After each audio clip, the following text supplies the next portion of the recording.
ओम शांति। 27 फरवरी 2025। बाबा के महावाक्य। मीठे बच्चे, सत का संग ज्ञान मार्ग में ही होता है। अभी तुम सत बाप के संग में बैठे हो। बाप की याद में रहना माना सत्संग करना। प्रश्न: सत्संग की आवश्यकता तुम बच्चों को अभी ही है, क्यों? उत्तर: क्योंकि तमो प्रधान आत्मा एक सतबाप, सत शिक्षक और सतगुरु के संग से ही सतो प्रधान अर्थात काले से गोरी बन सकती है। बिना सत्संग के निर्बल आत्मा बलवान नहीं बन सकती।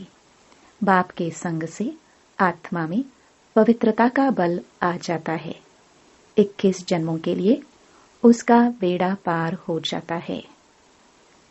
ओम शांति। बच्चे सत्संग में बैठे हो। इस सत के संग में कल्प कल्प संगम पर ही बच्चे बैठते हैं। दुनिया तो यह नहीं जानती कि सत का संग किसको कहा जाता है। सत्संग नाम यह अविनाशी चला आता है। भक्ति मार्ग में भी कहते हैं हम फलाने सत्संग में जाते हैं। अब वास्तव में भक्ति मार्ग में कोई सत्संग में जाते नहीं। सत्संग होता ही ज्ञान मार्ग में है। अब तुम सत के संग में बैठे हो। आत्माएं सत बाप के संग में बैठी हैं और कोई जगह आत्माएं परमपिता परमात्मा के संग में नहीं बैठती। बाप को जानते नहीं। भल कहते हैं हम सत्संग में जाते हैं, परंतु वह देह अभिमान में आ जाते हैं। तुम देह अभिमान में नहीं आएंगे। तुम समझते हो हम आत्मा है, सत बाप के संग बैठे हैं और कोई भी मनुष्य सत के संग में बैठ नहीं सकता। सत का संग यह नाम भी अभी ही है। सत का संग इसका यथार्थ रीति अर्थ बाप बैठ समझाते हैं। तुम आत्माएं अब परमात्मा बाप जो सत्य है उनके साथ बैठे हो। यह सत बाप, सत टीचर, सत गुरु है, तो गोया तुम सत्संग में बैठे हो। फिर भल यहाँ व घर में बैठे हो, परंतु अपने को आत्मा समझ याद बाप को करते हो।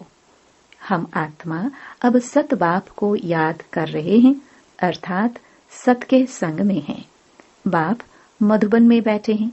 बाप को याद करने की युक्तियां भी अनेक प्रकार की मिलती है। याद से ही विकर्म विनाश होंगे। यह भी बच्चे जानते हैं।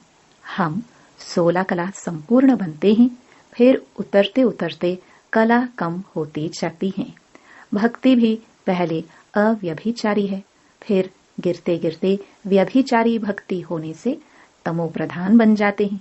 फिर उनको सत का संग जरूर चाहिए, नहीं तो पवित्र कैसे बने। तो अब तुम आत्माओं को सत बाप का संग मिला है।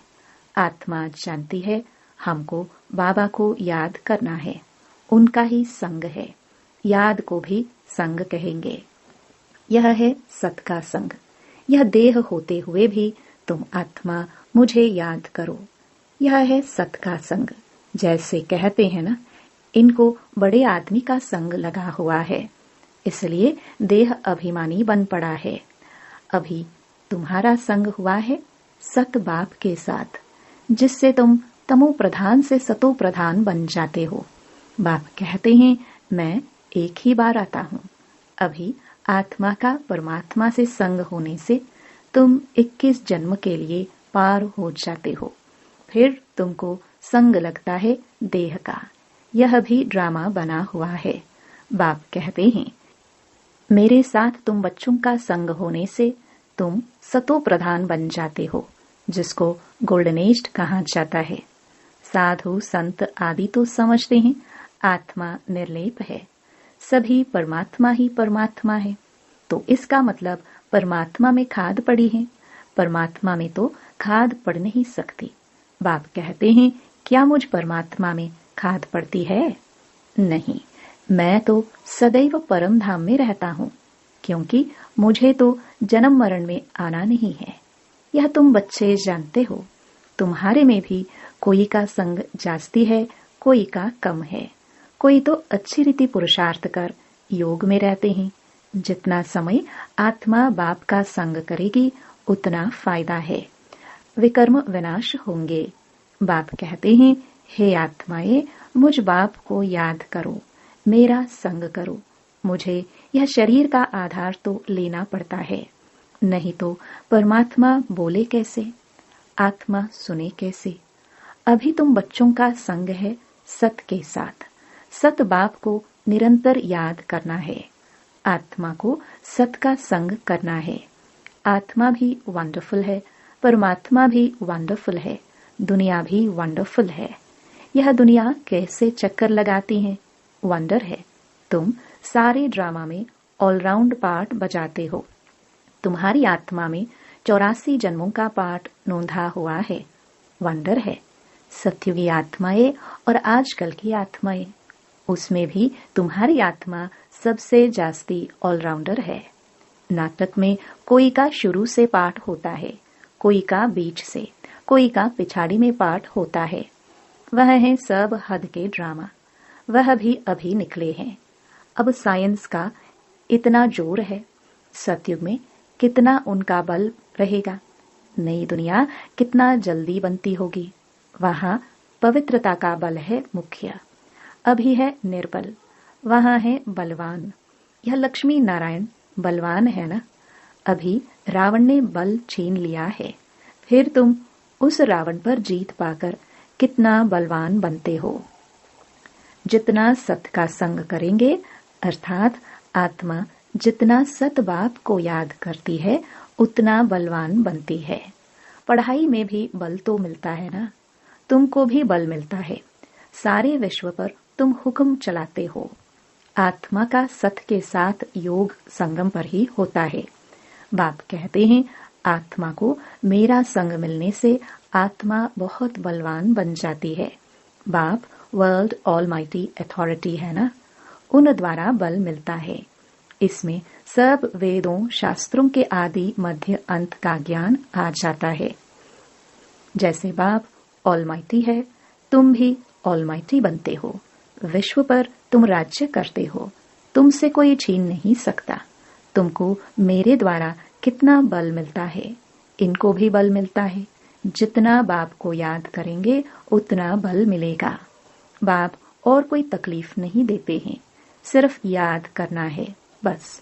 84 जन्मों का चक्र अब पूरा हुआ है, अब वापस जाना है। यह समझना कोई बड़ी बात नहीं है। जास्ती रेजगारी में जाने की तो दरकार नहीं है। बीज को जानने से समझ जाते हैं, इनसे यह सारा झाड़ ऐसे निकलता है। नटशल में बुद्धि में आ जाता है। यह बड़ी विचित्र बातें हैं। भक्ति मार्ग में मनुष्य कितने धक्के खाते हैं, मेहनत करते हैं, मिलता कुछ भी नहीं। फिर भी बाप आकर तुमको विश्व का मालिक बनाते हैं। हम योग बल से विश्व का मालिक बनते हैं। यही पुरुषार्थ करना है। भारत का योग मशहूर है। योग से तुम्हारी आयु कितनी बड़ी हो जाती है। सत के संग से कितना फायदा होता है। आयु भी बड़ी और काया भी निरोगी बन जाती है। यह सब बातें तुम बच्चों की बुद्धि में ही बिठाई जाती है। और कोई का भी सत के साथ संग नहीं है सिवाय तुम ब्राह्मणों के। तुम प्रजापिता ब्रह्मा की संतान हो, दादे पोत्रे हो। तो इतनी खुशी होनी चाहिए ना कि हम दादे पोत्रे हैं। वर्षा भी दादे से मिलता है। यही याद की यात्रा है। बुद्धि में यही सिमरन रहना चाहिए। उन सत्संगों में तो एक जगह जाकर बैठते हैं, यहाँ वह बात नहीं। ऐसे नहीं कि एक जगह बैठने से ही सत का संग होगा। नहीं, उठते बैठते चलते फिरते हम सत के संग में हैं, अगर उनको याद करते हैं तो। याद नहीं करते हैं तो देह अभिमान में है। देह तो असत चीज है ना, देह को सत नहीं कहेंगे। शरीर तो जड़ है, 5 तत्वों का बना हुआ। उनमें आत्मा नहीं होती तो चुरपुर ना हो। मनुष्य के शरीर की तो वैल्यू है नहीं, और सबके शरीर की वैल्यू है। सौभाग्य तो आत्मा को मिलना है। मैं फलाना हूँ, आत्मा कहती है ना। बाप कहते हैं आत्मा कैसी हो गई है। अंडे कच मच सब खा जाती है। हर एक भस्मासुर है, अपने को आप ही भस्म करते हैं। कैसे? काम चिता पर बैठ हर एक अपने को भस्म कर रहे हैं तो भस्मासुर ठहरे ना। अभी तुम ज्ञान चिता पर बैठ देवता बनते हो। सारी दुनिया काम चिता पर बैठ भस्म हो गई है, तमो प्रधान काली हो गई है। बाप आते हैं बच्चों को काले से गोरा बनाने, तो बाप बच्चों को समझाते हैं देह अभिमान छोड़ अपने को आत्मा समझो। बच्चे स्कूल में पढ़ते हैं, फिर पढ़ाई तो घर में रहते भी बुद्धि में रहती है ना। यह भी तुम्हारी बुद्धि में रहनी चाहिए। यह है तुम्हारी स्टूडेंट लाइफ। एम ऑब्जेक्ट सामने खड़ी है। उठते बैठते चलते बुद्धि में यह नॉलेज रहनी चाहिए। यहाँ बच्चे आते हैं, रिफ्रेश होते हैं, युक्तियां समझाई जाती है कि ऐसे ऐसे समझाओ। दुनिया में ढेर के ढेर सत्संग होते हैं, कितने मनुष्य आकर इकट्ठे होते हैं। वास्तव में वह सत का संग तो है नहीं। सत का संग तो अभी तुम बच्चों को ही मिलता है। बाप ही आकर सतयुग स्थापन करते हैं। तुम मालिक बन जाते हो। देह अभिमान अथवा झूठे अभिमान से तुम गिर पड़ते हो और सत के संग से तुम छड़ जाते हो। आधा कल्प तुम प्रारब्ध भोगते हो। ऐसे नहीं कि वहां भी तुमको सत का संग है। नहीं, सत का संग और झूठ का संग तब कहते हैं जब दोनों हाजिर हैं। सत बाप जब आते हैं वही आकर सब बातें समझाते हैं। जब तक वह सत बाप नहीं आए तब तक कोई जानते भी नहीं है। अब बाप तुम बच्चों को कहते हैं, हे आत्माएं, मेरे साथ संग रखो। देह का जो संग मिला है उनसे उपराम हो जाओ। देह का संग भल सतयुग में भी होगा, परंतु वहां तुम हो ही पावन। अभी तुम सत के संग से पतित से पावन बनते हो। फिर शरीर भी सतो प्रधान मिलेगा, आत्मा भी सतो प्रधान रहेगी। अभी तो दुनिया भी तमो प्रधान है। दुनिया नई और पुरानी होती है। नई दुनिया में बरोबर आदि सनातन देवी देवता धर्म था। आज उस धर्म को घूमकर आदि सनातन हिंदू धर्म कह देते हैं।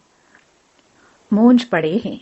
अभी तुम भारतवासी समझते हो कि हम प्राचीन देवी देवता धर्म के थे, सतयुग के मालिक थे, परंतु वह नशा कहाँ। कल्प की आयु ही लंबी लिखती है। सब बातें भूल गए हैं। इनका नाम ही है भूल भुलैया का खेल। अभी सत बाप द्वारा तुम सारी नॉलेज जानने से ऊंच पद पाते हो, फिर आधा कल्प बाद नीचे गिरते हो, क्योंकि रावण राज्य शुरू होता है। दुनिया पुरानी तो होगी ना। तुम समझते हो हम नई दुनिया के मालिक थे, अभी पुरानी दुनिया में है। कोई कोई को यह भी याद नहीं पड़ता है। बाबा हमको स्वर्गवासी बनाते हैं। आधा कल्प हम स्वर्गवासी रहेंगे, फिर आधा कल्प बाद नीचे गिरते हो, क्योंकि रावण राज्य शुरू होता है। दुनिया पुरानी तो होगी ना। तुम समझते हो बाबा हमको स्वर्गवासी बनाते हैं। आधा कल्प हम स्वर्गवासी रहेंगे, फिर नरकवासी बनेंगे। तुम भी मास्टर ऑलमाइटी बने हो, नंबरवार पुरुषार्थ अनुसार। यह है ज्ञान अमृत का डोज। शिव बाबा को ऑर्गन्स मिले हैं पुराने। नया ऑर्गन्स तो मिलता नहीं, पुराना बाजा मिलता है। बाप आते भी वानप्रस्थ में ही हैं। बच्चों को खुशी होती है तो बाप भी खुश होते हैं। बाप कहते हैं हम जाते हैं बच्चों को नॉलेज दे रावण से छुड़ाने। पाठ तो खुशी से बजाया जाता है ना। बाप बहुत खुशी से पाठ बजाते हैं। बाप को कल्प कल्प आना पड़ता है। यह पाठ कभी बंद नहीं होता है। बच्चों को बहुत खुशी रहनी चाहिए। जितना सत का संग करेंगे उतना खुशी होगी। याद कम करते हैं, इसलिए इतनी खुशी नहीं रहती है। बाप बच्चों को मिल्कियत देते हैं। जो बच्चे सच्चे दिल वाले हैं उन पर बाप का बहुत प्यार रहता है। सच्चे दिल पर साहिब राजी रहते हैं। अंदर बाहर जो सच्चे रहते हैं बाप के मददगार बनते हैं, सर्विस पर तत्पर रहते हैं, वही बाप को प्रिय लगते हैं। अपनी दिल से पूछना है, हम सच्चे सच्चे सर्विस करते हैं, सच्चे बाबा के साथ संग रखते हैं। अगर सत बाबा के साथ संग नहीं रखेंगे तो क्या गति होगी। बहुतों को रास्ता बताते रहेंगे तो ऊंच पद भी पाएंगे। सत बाप से हमने क्या वर्षा पाया है, अपने अंदर देखना है। यह तो जानते हैं नंबरवार हैं, कोई कितना वर्षा पाते हैं, कोई कितना पाते हैं। रात दिन का फर्क रहता है। अच्छा, मीठे मीठे सिखिलदे बच्चों प्रति माता पिता बाप दादा का याद प्यार और गुड मॉर्निंग। रूहानी बाप की रूहानी बच्चों को नमस्ते। धारणा के लिए मुख्य सार। पहला, तुम्हें जो इस देह का संग मिला है, इस संग से उपराम रहना है, सत के संग से पावन बनना है। दूसरा, इस स्टूडेंट लाइफ में चलते फिरते बुद्धि में नॉलेज घूमती रहे। एम ऑब्जेक्ट को सामने रख पुरुषार्थ करना है। सच्ची दिल से बाप का मददगार बनना है। वरदान, अव्यभिचारी और निर्विघ्न स्थिति द्वारा फर्स्ट जन्म की प्रारब्ध प्राप्त करने वाले समीप और समान भव। जो बच्चे यहाँ बाप के गुण और संस्कारों के समीप हैं, सर्व संबंधों से बाप के साथ का व समानता का अनुभव करते हैं, वही वहां रॉयल कुल में फर्स्ट जन्म के संबंध में समीप आते हैं। दूसरा, फर्स्ट में वही आएंगे जो आदि से अब तक अव्यभिचारी और निर्विघ्न रहे हैं। निर्विघ्न का अर्थ यह नहीं है कि विघ्न आए ही नहीं, लेकिन विघ्न विनाशक व विघ्नों के ऊपर सदा विजयी रहे। यह दोनों बातें यदि आदि से अंत तक ठीक है तो फर्स्ट जन्म में साथी बनेंगे। स्लोगन, साइलेंस की पावर से नेगेटिव को पॉजिटिव में परिवर्तन करो। अव्यक्त इशारे, एकांत प्रिय बनो, एकता और एकाग्रता को अपनाओ। एकांतवासी अर्थात सदा स्थूल एकांत के साथ साथ एक के अंत में रहना। एकाग्रता की शक्ति से किसी भी आत्मा का मैसेज उस आत्मा तक पहुंचा सकते हो, किसी भी आत्मा का आह्वान कर सकते हो, किसी भी आत्मा की आवाज को कैच कर सकते हो, किसी भी आत्मा को दूर बैठे सहयोग दे सकते हो। ओम शांति।